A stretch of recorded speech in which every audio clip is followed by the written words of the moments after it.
You pointed out that he has the home field advantage. You're obviously not supposed to use the White House for this. And I'm sure that if Biden ends up doing it because the norm has been shattered, Fox is gonna go back to hating it. And I guess they will in some sense be right, but it's gonna be a little bit hypocritical. Anyway, I wanna show you, that was sort of the beginning of his speech, was that he profoundly does whatever, and he's very profound of himself. But let's go to the end of the speech. Pictures from the South Lawn, and now the fireworks on the National Mall. A first in our history, a political convention on the South Lawn of the White House, the People's House. Thousands of cheering supporters on this pandemic summer night in mid-August watched as Donald Trump, among other things, formally accepted his party's renomination during a long speech on this night. His name spelled out in fireworks. The president talked up our mortality rate tonight, though in truth, over 3,500 Americans have died just during these 4 days. That was pretty good for Fox, I think. That wasn't Fox, that was Brian Williams. Oh, you're right, okay. That was MSNBC. Yeah, I thought it was. And you know how I know it's Brian Williams? Because everything he's saying is like this. When he and his wife conceived Marnie from Girls, he said, I'm close, it's about to happen, I'm gonna take a nap. I'm gonna leave. Anyway, you're right. Okay, I gave too much credit. I guess Chris Wallace being willing to criticize his energy led me to believe that they were being very critical. But no, he's not supposed to be doing it. You're not supposed to be sitting on the White House lawn for a political speech and then watching the fireworks on the National Mall. And who paid for the fireworks? Probably us. We'll probably never know. You're not supposed to have events like that, which we'll get to. So anyway, the entire thing is messed up. But acknowledging that, more people died during the pandemic, during the RNC than died on 9/11, that should put it in context. But America, while not immune to the virus, is definitely immune to context at this point.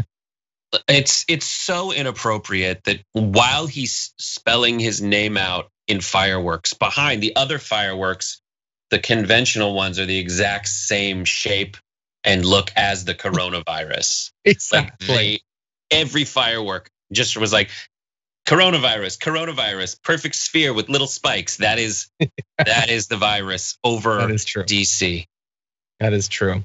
Okay, so I do want to return to one point though, because maybe this is just me nitpicking. Maybe this is me misreading that he's trying to go for that tone thing, or this is a different Trump. He's mixing it up. He's being presidential. I don't know.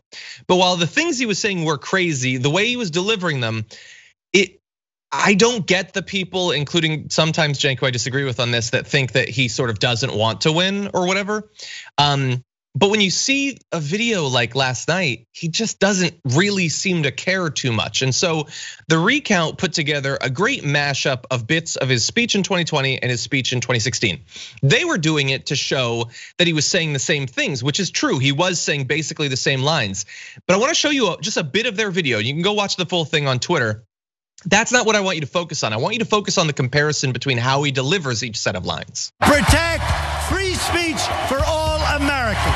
Protect free speech on college campuses. I am your voice. I am fighting for you. We will make America safe again. We will make America safer.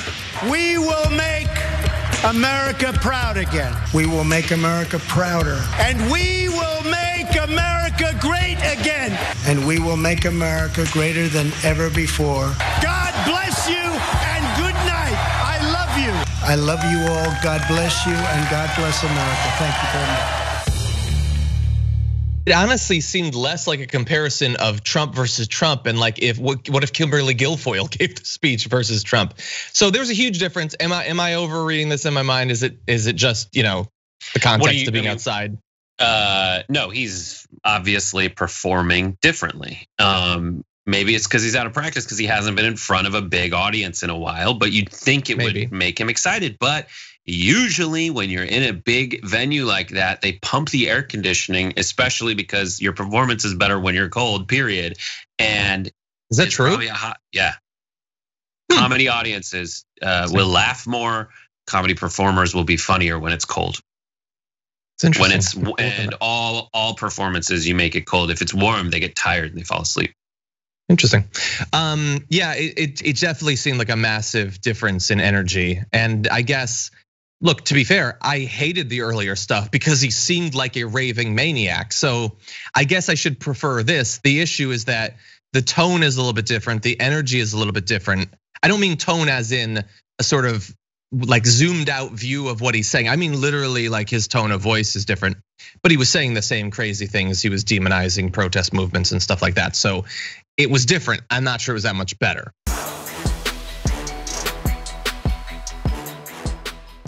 For more political news breakdowns, interviews, stories of activism, and me trying my hardest to care about the occasional big celebrity news story, subscribe to our YouTube channel at youtube.com/The Damage Report. And you can ring the bell wherever it is so you don't miss anything.